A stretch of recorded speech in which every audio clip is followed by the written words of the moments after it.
tutorial pengembangan aplikasi Android. Kita hari ini akan membahas mengenai arsitektur Android ya. Anda bisa dapatkan di bangun.blog.unsud.id untuk slide dan source kodenya. Oke, kita mulai saja. Pertama-tama kita akan melihat dulu arsitektur dari aplikasi Android ya. Jadi Android adalah suatu open source platform untuk pengembangan aplikasi mobile ya. Oke, kita lihat dulu arsitekturnya. Pertama, di bagian paling bawah sendiri adalah suatu kernel Linux ya. Dia menggunakan kernel Linux berbasiskan kernel 2.6 ya. Kenapa digunakan kernel Linux? Karena di sini kernel Linux dapat menghandle hardware yang disupport oleh Android ya.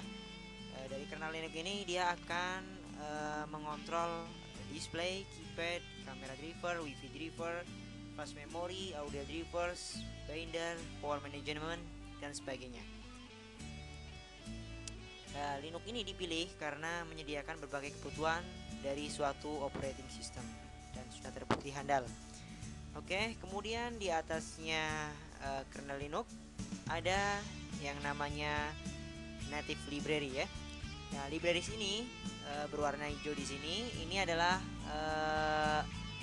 dibuat menggunakan C dan C++ ya. Fungsi dari native library ini adalah menyediakan layanan-layanan penting yang diperlukan oleh aplikasi yang ada di atasnya. Oke, kita mulai dari yang pertama, ada yang namanya Surface Manager. Dia bertanggung jawab atas tampilan atau jendela aplikasi dan lain-lain ya. Jadi tampilan-tampilan dari sistem operasi Android nanti akan diberikan tanggung jawab ke Surface Manager ya. Di bawahnya ada yang namanya OpenGL ya. OpenGL ini adalah library 3 dimensi ya. Jadi 3D library yang digunakan untuk menggambar bentuk atau image 3D dengan memanfaatkan hardware yang disupport tentunya ya. Kemudian di bawahnya ada yang namanya SGL ya. Ini adalah library untuk menampilkan gambar-gambar dalam bentuk 2 dimensi. Nah, di sini Android dapat mengkombinasikan antara 2 dimensi dan 3 dimensi. Ya, tentunya dengan hardware yang dapat memenuhi keduanya ya. Kemudian kita lihat ke sebelahnya ada yang namanya Media Framework. Media Framework disediakan paket video ya. Jadi di sini disediakan komponen-komponen untuk paket video dan multimedia ya, yang berasal dari Open Handset Alliance ya. Jadi ada aliansi handset ya, yang dia menyediakan kodek dari berbagai media seperti MP4, MP3 dan lain-lain ya. Jadi kalau Anda menyetel suatu media, jadi itu adalah tanggung jawabnya dari Media Framework. Oke. Kita lanjut ke bawahnya lagi, ada FreeType ya. FreeType ini adalah berfungsi untuk merender dari font yang kita gunakan di aplikasi Android. Oke. Lanjut, kemudian kita lompat ke SQLite ya. SQLite di sini ini menyediakan tempat untuk penyimpanan data ya. Jadi kalau kita mengenal database di dalam PC, di dalam Android kita juga ada tempat penyimpanan berupa database juga ya. Itu adalah SQLite. Oke. Kemudian ada WebKit. Ini adalah core dari web browser yang dimiliki oleh Android, dan libc adalah library dari C yang digunakan oleh Android ya. Oke, selanjutnya di sini ada bagian yang paling penting dari Android adalah Android Runtime ya. Android Runtime ini terdiri atas 2 komponen, yaitu ada Core Library dan Dalvik Virtual Machine. Kita lihat dulu yang pertama dari bawah dulu. Di sini ada Dalvik Virtual Machine. Jadi Dalvik Virtual Machine itu menjalankan file-file yang bertipe DEX ya. File yang bertipe DEX yang merupakan bytecode hasil dari konversi .class ya. Jadi kalau Anda membuat aplikasinya itu dari Java, Anda kompilasi, dia akan membentuk bytecode dengan nama .class. Nah, dia akan di konversi lagi menjadi yang namanya .dex ya.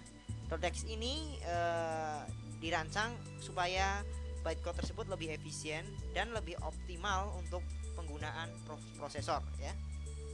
Oke, jadi di Android Runtime ini sebenarnya fungsi dari Android Runtime adalah dirancang untuk supaya Android itu bisa berjalan pada kondisi baterai yang terbatas, memori yang terbatas dan sebagainya. Nah, di sini tadi kita sudah mengenal ada yang namanya Dalvik Virtual Machine. Nah, sebenarnya Dalvik itu apa? Kita bisa melihat apa itu Dalvik. Dalvik itu sebenarnya adalah daerah di Islandia ya, daerah di Islandia. Jadi pencipta Dalvik adalah Don Bronstein. Ya, dia berasal dia membuat nama Dalvik itu asalnya dari desa di Islandia yang bernama Dalvik. Lihat di sini ya.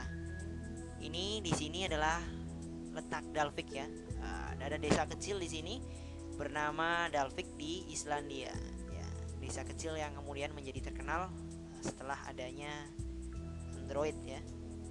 Oke. Kita lanjut kemudian ke bagian selanjutnya, yaitu ada bagian yang kita sebut sebagai core libraries ya. Core libraries ini ditulis dalam bahasa Java ya. Jadi yang warnanya biru ini ditulis dalam bahasa Jawa ya. Java maksudnya. Berisi koleksi kelas IO, utilities dan lain-lain yang diperlukan supaya Android itu bisa berjalan ya. Oke. Kita lanjut ke bagian atasnya, ada bagian application framework ya. Application framework adalah toolkit yang digunakan oleh seluruh aplikasi. Jadi kalau Anda membuat aplikasi ya, itu menggunakan beberapa API yang berasal dari application framework ini. Oke, kita lihat dulu. Yang pertama ada activity manager, ada package manager, ada telephone manager, ada window manager, ada content provider, ada resource manager, ada location manager, view system, dan notification manager. Kita lihat beberapa bagian dari komponen application framework ini. Kita lihat dulu activity manager. Ya, di sini fungsinya untuk memanage dari activity ya. Apa itu activity? Nanti kita bisa lihat di bagian selanjutnya ya. Selanjutnya di bawahnya ada package manager ya. Ini memanage aplikasi yang ada. Jadi kalau Anda menginstal ya, mengunduh aplikasi kemudian diinstal, Anda bisa melihat daftar dari aplikasi untuk kemudian dihapus atau ditambahkan. Itu nanti diatur oleh package manager ya. Kemudian window manager ini memanage dari jendela-jendela yang ada ya. Telephony manager sudah jelas ya, dia akan memanage bagian-bagian yang berkaitan dengan fungsi telepon dari sistem operasi Android ya. Kemudian ada di sini yang unik adalah content provider ya. Dia berfungsi untuk mengizinkan pertukaran data antar aplikasi. Nah, ini adalah salah satu fitur unik dari Android ya. Di sini kita lihat application framework berwarna biru, berarti dia dibuat keseluruhannya dalam bahasa Java ya. Oke. Kita bisa lihat di sini. Nah, kemudian kita lihat layer yang paling atas sendiri adalah application ya. Application adalah aplikasi yang dibuat yang kita bisa buat ya, kita bisa kembangkan ya, dan dia menggunakan bisa juga menggunakan API yang bisa dipanggil dari framework yang ada di bawahnya. Oke. Jadi jelas di sini bahwa arsitektur dari Android itu didasari dari kernel Linux, kemudian ada beberapa libraries, kemudian ada yang paling penting adalah Android Runtime ya, terdiri atas dua bagian ya. Yang pertama ada Core Libraries dan Dalvik Virtual Machine. Dalvik Virtual Machine ini dia akan menerjemahkan dari bytecode tersebut menjadi aplikasi ya. Jadi dia yang dia terjemahkan adalah file berekstensi .text ya. Dia menerjemahkan .text sendiri tadi seperti dijelaskan tadi adalah hasil konversi dari .class ya. .class itu adalah hasil kompilasi dari file .java. Urutannya seperti itu. Dari .java dikompilasi menjadi .class, kemudian menjadi .text. .text inilah yang nanti akan bisa berjalan di sistem operasi Android tadi. Oke. Kemudian di atas tadi ada application framework, dia menyediakan layanan-layanan untuk pengembangan aplikasi di atasnya ya. Dia menyediakan API dan lain sebagainya. Kemudian application ini adalah aplikasi-aplikasi yang bisa kita buat dengan memanfaatkan API yang ada di bawahnya ataupun kita kembangkan ke hal yang lain. Oke. Selanjutnya kita akan melihat ke bagian dari komponen utama dari aplikasi Android ya. Kita lihat yang pertama adalah activity ya. Activity itu dapat dianalogikan sebagai suatu jendela ya yang bisa digunakan. Tetapi hanya ada satu activity yang berada di atas. Oke, kalau kita bayangkan seperti ini. Misal kita membuka email ya, kita membuka email, maka ketika kita membuka email itu terdiri atas beberapa bagian ya. Ada inbox ya, kemudian ada daftar email, kemudian kita bisa pilih salah satunya, kemudian kita bisa membaca emailnya, kita bisa membalas. Nah, dari daftar, kemudian kita melihat, kemudian kita membalas, itu adalah masing-masing adalah satu activity. Tetapi pada satu waktu itu hanya ada satu yang berada di atas.